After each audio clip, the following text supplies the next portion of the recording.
Welcome to this explainer. Today, we're diving straight into a grand utopian vision that has completely captivated an entire continent for over half a century.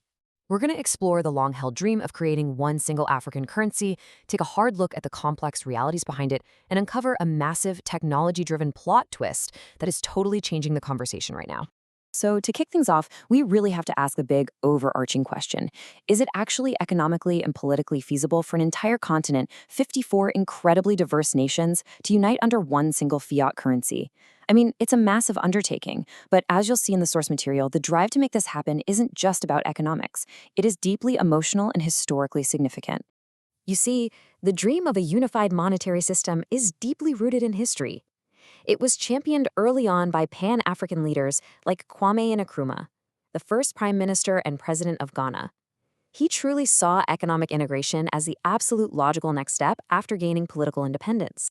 And as this brilliantly illustrates, ever since the inception of the Organization for African Unity back in 1963, an independent, unified currency wasn't just about the math. It was the ultimate symbol of strength and liberation. The core belief was that true independent development simply couldn't happen without it. Section 1. The ambition. Why a single currency? Well, in theory, a single currency sounds absolutely fantastic. Just think about it. Right now, there are around 40 different currencies circulating on the continent. Having just one currency completely removes the headache of exchange rate volatility and slashes those heavy transaction costs for cross-border trade.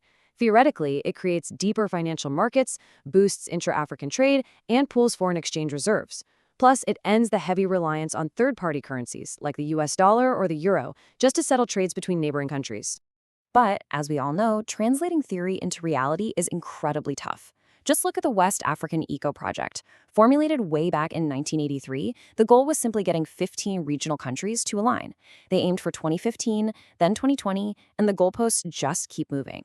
It turns out, giving up your national currency is literally one of the hardest things a country can do. Part 2.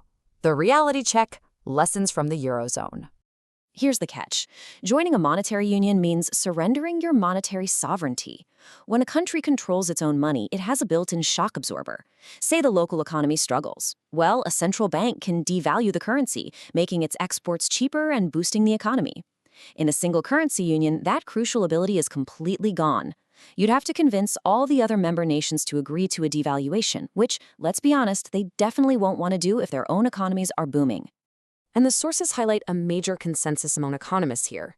Operating a single currency without deep social, economic, and political integration, and crucially, fiscal transfers to help out struggling areas, could trigger an absolute disaster.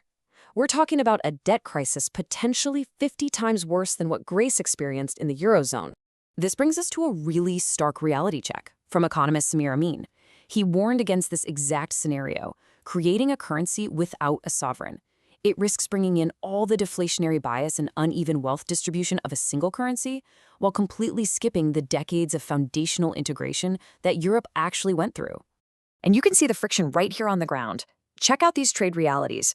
Intra-regional trade in West Africa, it sits at just around 10%. The vast majority of their trade is external. According to optimal currency area theory, 10% is nowhere near enough to justify the massive loss of economic flexibility required. Plus, there is extreme asymmetry. You just can't easily have a one-size-fits-all policy when neighboring economies are vastly different. Take West Africa again. You have major oil exporters like Nigeria sitting right next door to strictly oil-importing nations. When the global price of oil spikes, Nigeria's economy needs entirely different monetary policies compared to its neighbors. A single central bank simply cannot serve both needs perfectly at the exact same time.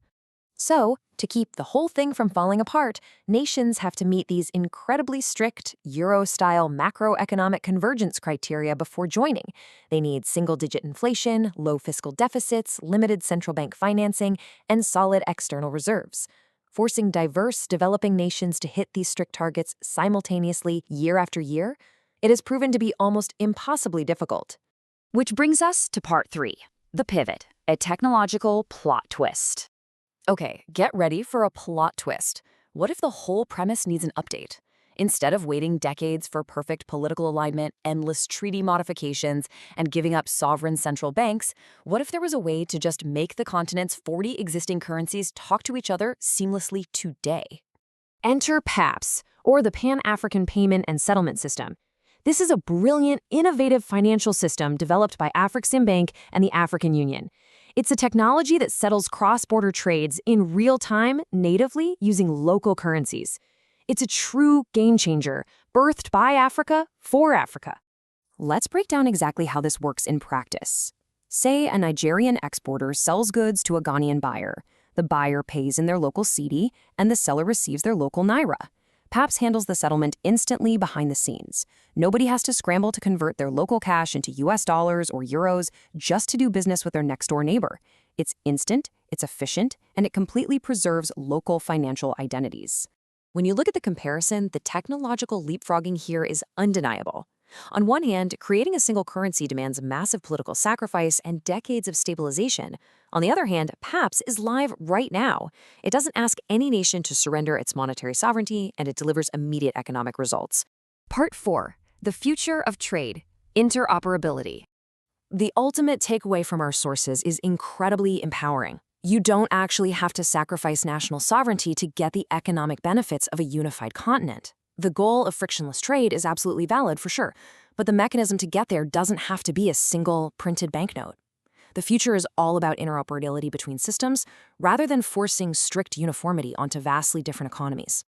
So I'll leave you with this final thought to chew on based on the incredible developments we've explored in this explainer.